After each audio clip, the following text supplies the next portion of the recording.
Welcome back to another episode of the Pax What She Said podcast. I'm one of your co-hosts, joined as always by Perri Goldstein, who is back from Lambeau Field, thankfully.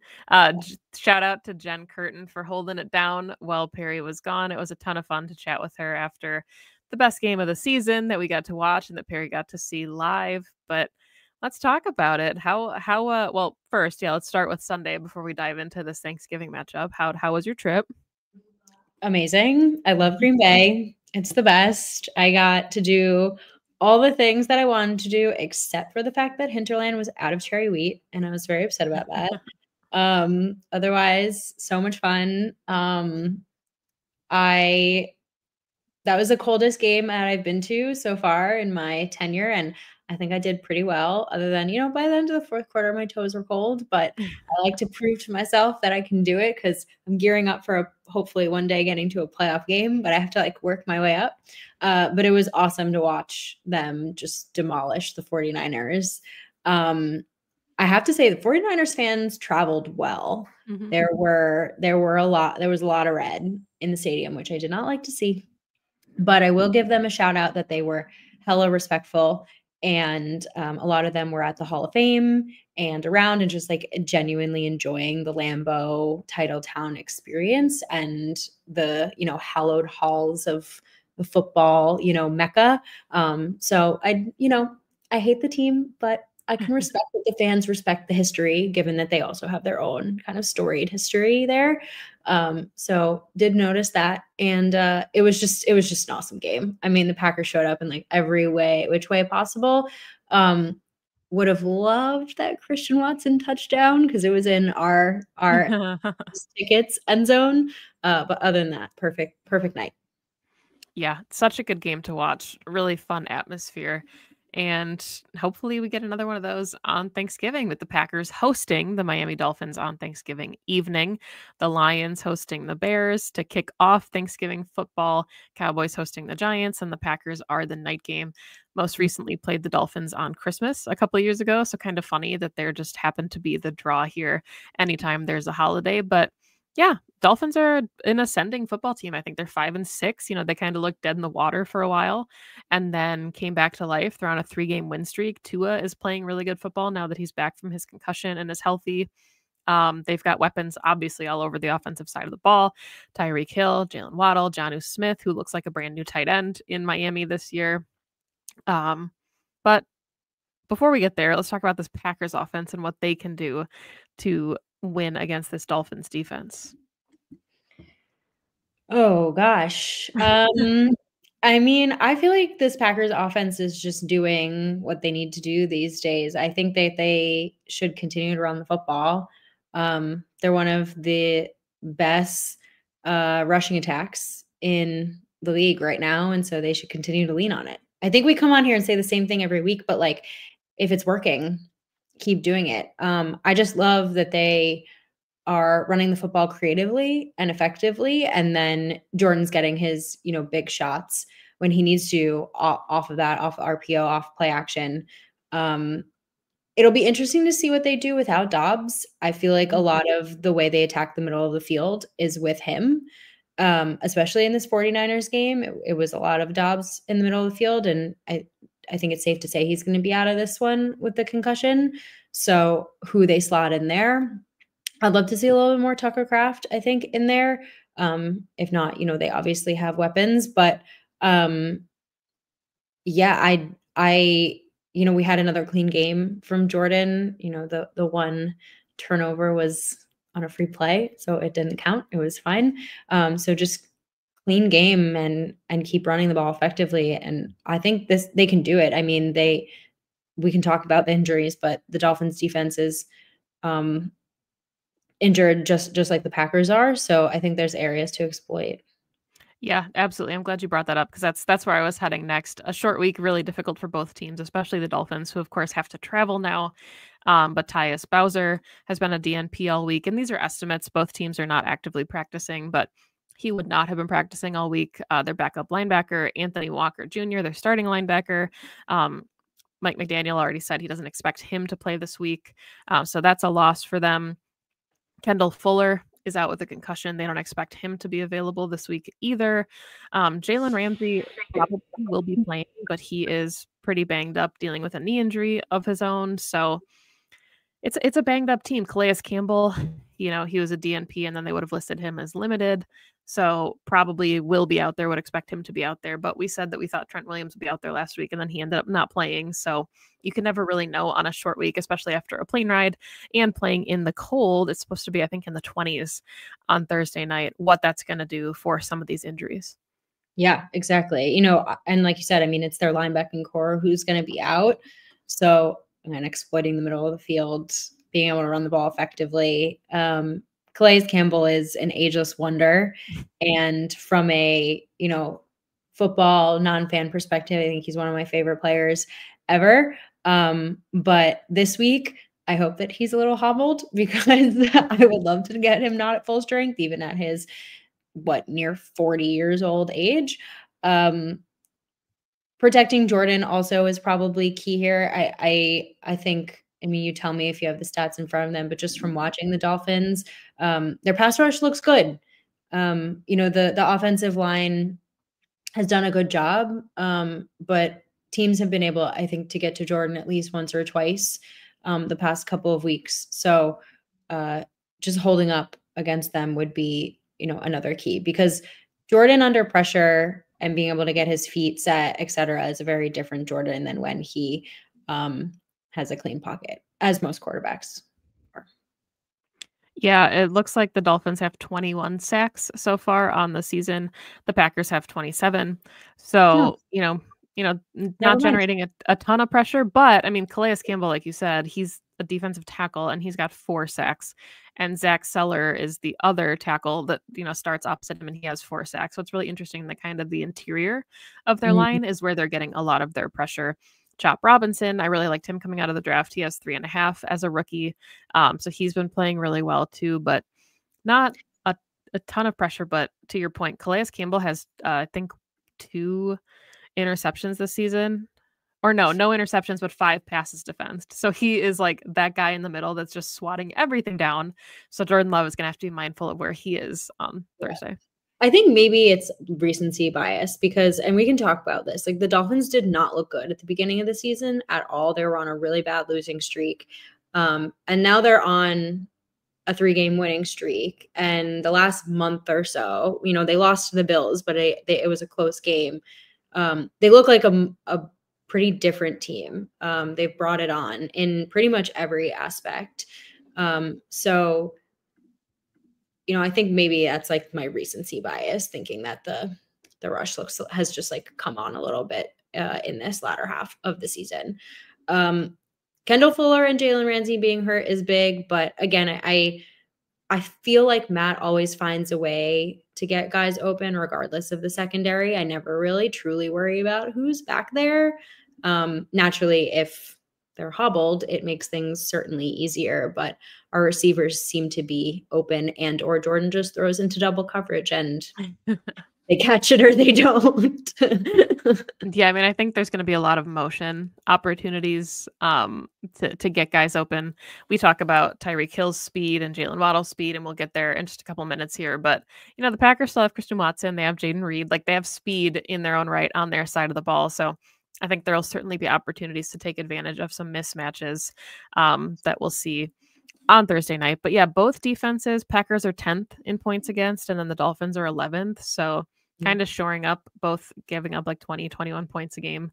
So we'll see, what that looks like. But if we want to flip and talk about the Packers defense against this Dolphins offense, there is, we mentioned at the top of the show, a lot to like there when it comes to Miami's firepower. Obviously, they have Tyreek Hill, who it feels weird to say that he's having a down year, but, we've seen him and Waddle both light things up, and they both are they're like 550-ish yards apiece.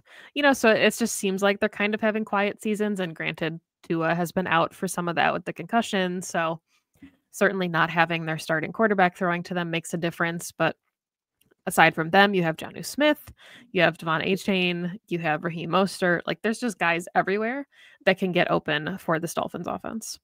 It's true. I think Tyreek, like, even though he's having, and I would agree with you, a quote unquote down year, he's just the kind of player that he can break open at any moment in any game. So you're game planning around him, regardless of what kind of season he's having.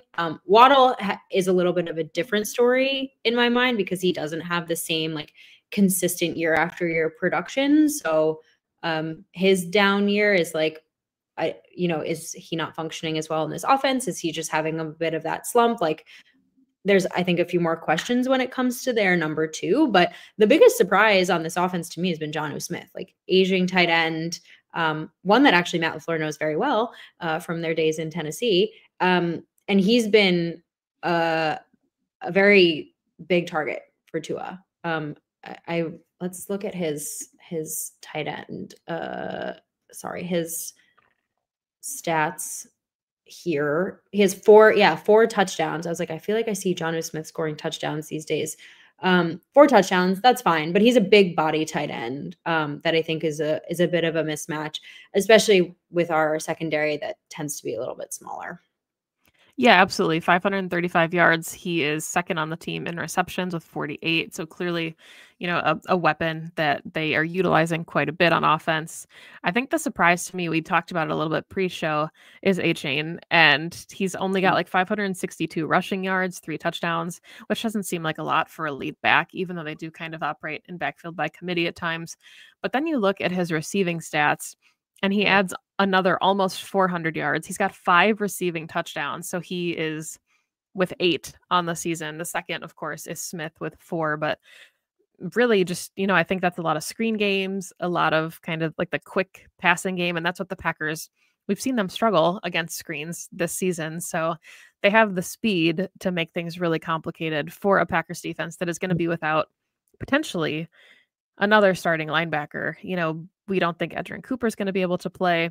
Isaiah McDuffie has been a DNP all week, even though, again, they're not practicing, but he sounds like wouldn't have been able to go. So they could be down to Quay, Eric Wilson, and then Tyron Hopper as their inside linebackers. Jamin Davis was signed to the Vikings active roster this week, so they don't even have a linebacker on their practice squad. Like, it's just those 3 guys, which is scary. Yeah. Yes. I mean, if it's Quay and Eric Wilson, I feel strongly about that duo, Same. especially if the way Quay played this past game. I thought he had his best game against the Niners. So like in a long time, and definitely maybe this season. And Eric Wilson is so solid, right? But at the same time, you do not want to go into a game that week. And as much as we liked Hopper coming out of the draft and in preseason, he has only played special team snaps. And look, if it's a next man up mentality and he has to be rotated in this week, great. Let's see what he's got. But and that's just how it goes, right? In the NFL, sometimes you just have to take your opportunity and do the most with it. But it's just it's a big question mark if he has to play any kind of meaningful snaps. So you just hope that nothing happens to those first 2. Yeah, there's nothing else to say. I think the Davis signing from the practice squad was like, there goes our insurance. Yeah, and Hopper's played like 51% of special team snaps, so he's been kind of a mainstay on special teams, only 7 defensive snaps. So I was thinking, like, what would the backup plan be if one of your linebackers gets injured?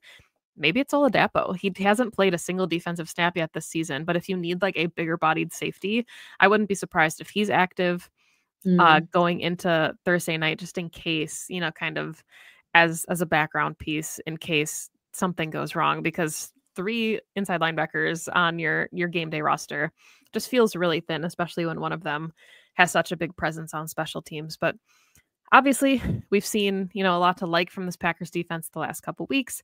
Held a 49ers offense that, yes, was without Brock Purdy, but still had George Kittle and still had Deebo Samuel and still had Christian McCaffrey to 10 points. So that was really nice to see from a Packers team that, had struggled a little bit to put up or to defend earlier this season. They are now back in the turnover column with 3 turnovers last week after having 2 games without any turnover at all. So I think they'll be hard to come by against the Dolphins. The Dolphins are protecting the football pretty well. Tua hasn't thrown too many picks this season. I think only 4.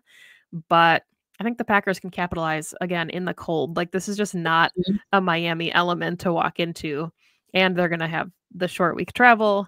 Packers, I think, have to capitalize on every home field advantage, whether it's fabricated and it's the crowd noise or it's just simply the cold.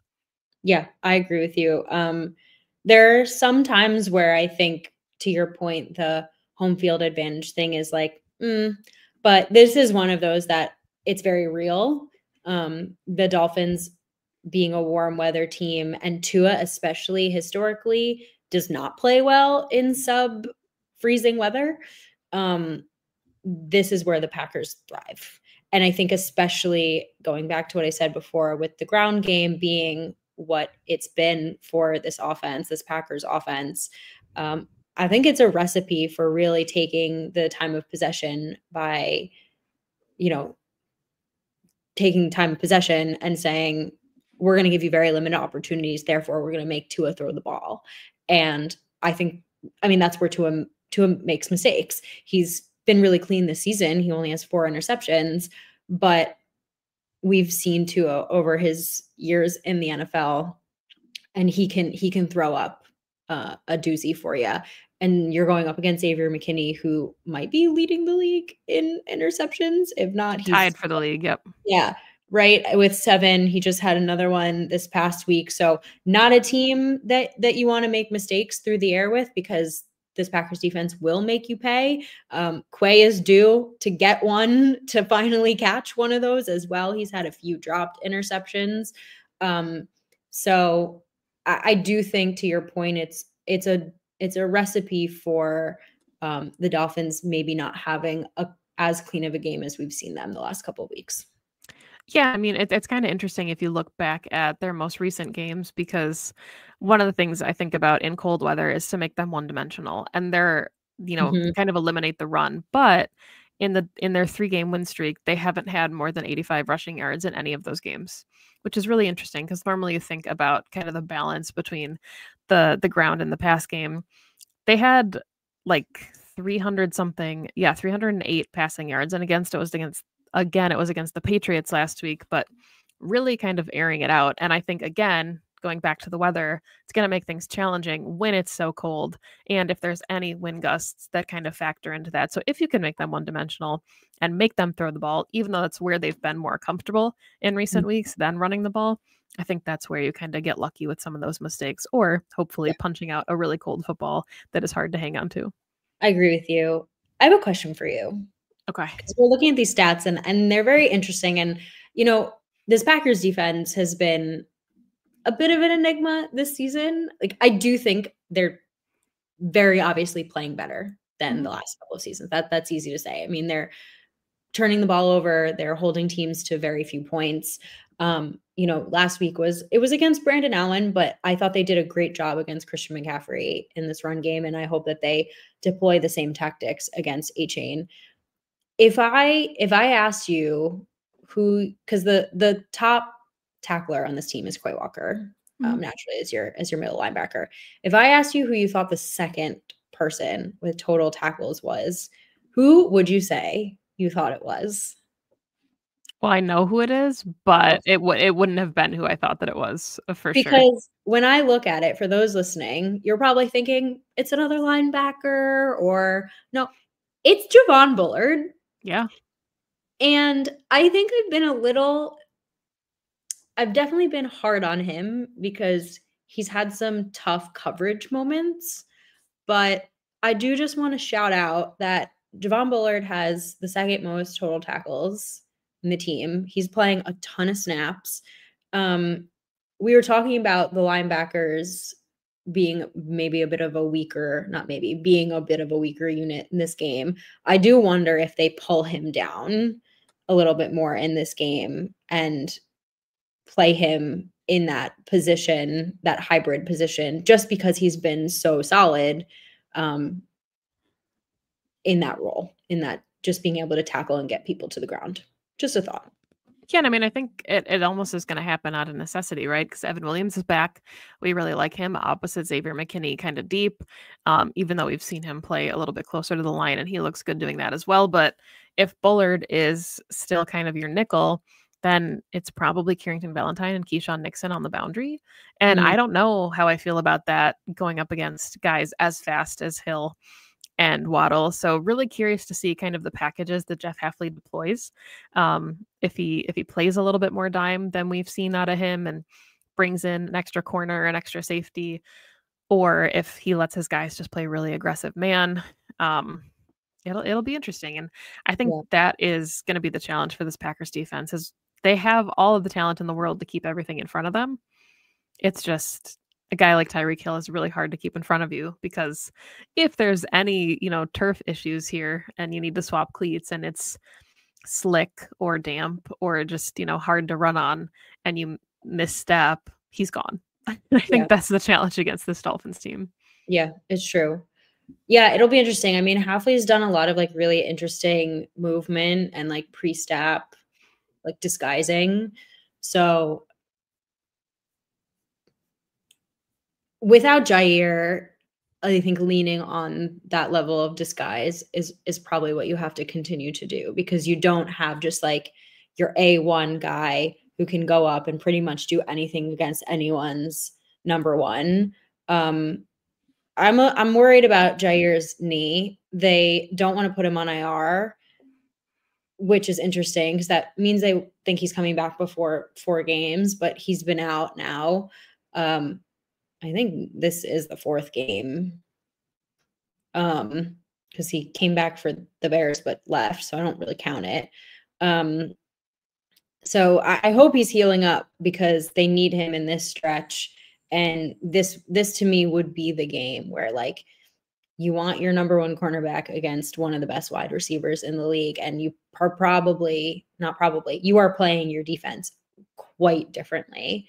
Um, do we think Carrington Valentine is up to the task? I thought he played well last week, I but thought he did play well, yeah. And I mean, Samuel was quiet last week, and John Jennings was relatively quiet. It felt like George Kittle was kind of the only, yeah. real sieve for them. So I think that's kind of why you worry about Jonnu Smith. But and of course, like you said, Allen is a different beast than Tua when he's healthy, so that factors in as well. But I think the Packers just lean into this one and hopefully they can generate a pass rush. We mentioned, I think already that Terran Armstead is likely playing despite being a DNP all week. And he came out early against the Patriots. I think they did that kind of to game plan, knowing it was a short week and he was going to need some extra rest. So didn't have him play the full game once they were up on the Pats. But another concern there to have your starting left tackle not be at full strength. So certainly Mhm. areas for this offense to exploit. Mhm. Forget that Odell Beckham Jr. is on this team. I do as well. Um, okay. Any other keys to this game for you? I mean, I think we kind of talked about it last week, but like to me, part of the keys would be capitalizing. Like the Packers were 5 of 5 in the red zone last week, and that's what we Yeah. need to see from them as finishing drives because I'm not sure that you can have McManus go out there and settle for 9 points when you had 21 available to you. Like I don't necessarily think it's going to end up as a shootout, but if it is, you can't be trading field goals for touchdowns. And I think the Dolphins have the speed to just exploit those mismatches. So, yeah, don't settle for 3 is I think my key takeaway. Yeah. This might be a bit of a strange key, but strong special teams Yeah. performance. Like I feel good about where this Packers offense is going, the way the Packers defense played last week, just continuing that. But and more than just, McManus making his kicks, I feel confident that he will do that. But watching the game live was interesting because it really feels like they're playing as a more cohesive unit than Mhm. I've seen in a while. And it really feels like Keyshawn's about to break one open. Like some of the holes that they're getting in the kickoffs, and not punt returns, because I don't think Jaden Reed really has that in him.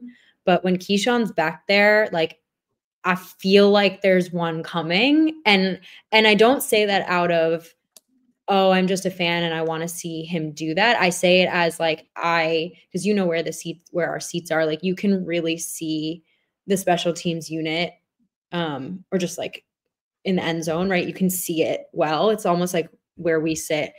at Lambeau is kind of all 22-esque in our view.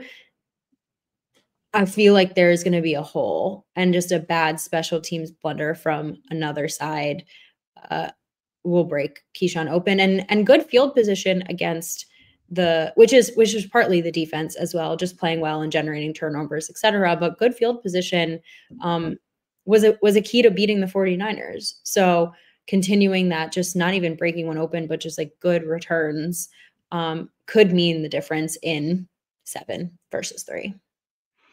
Yeah, absolutely. So with that, we will go to our score predictions then before we wrap things up. What are you thinking? How are you feeling about this one? I don't know. You feel like it's going to be a shootout. I don't know if I agree shootout anymore. I just think that there's going to be points scored. Like I think it's going to be a relatively high scoring game. I would love to see Packers go above 3 again or 30 again. But my feeling about leaning on, well, they leaned on the run last game and they scored 38. So what am I saying?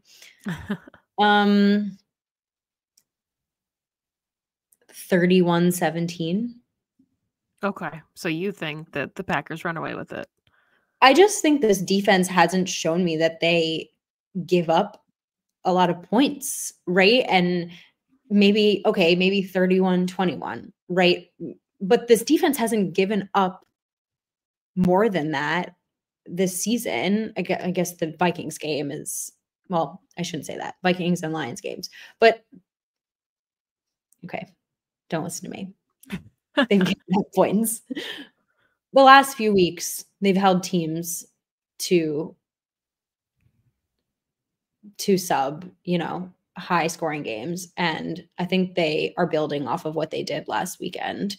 So I don't think the Dolphins, especially in this weather, are going to be able to put up too many points against this team. Yeah, on Christmas in 2022 when they played, the Packers won 26-20. I feel very similarly about this game. I think it's like 28-20 is kind of where I'm going, where I think the Packers put up significant points. I think the Dolphins 20-ish, feels right for them. I could see it being more. I could see it being a high scoring game, but it just is going to come down to, like you said, the defense. And I think if you steal one, it's game over. Like if either team is going to hang around in this one, it's going to be off of the other team's mistakes. Because if it's just a clean game by both sides, I think the Packers can run away with it. So if they let the Dolphins hang around, it's kind of what we say every week. Like if you let the team stay in it, then it's going to be a close game. But I think that this is a team with a lot of juice, and it's a short week. You're at home. It's a holiday. I think the Packers win this one relatively comfortably, but probably not as comfortably as they did on Sunday. Right.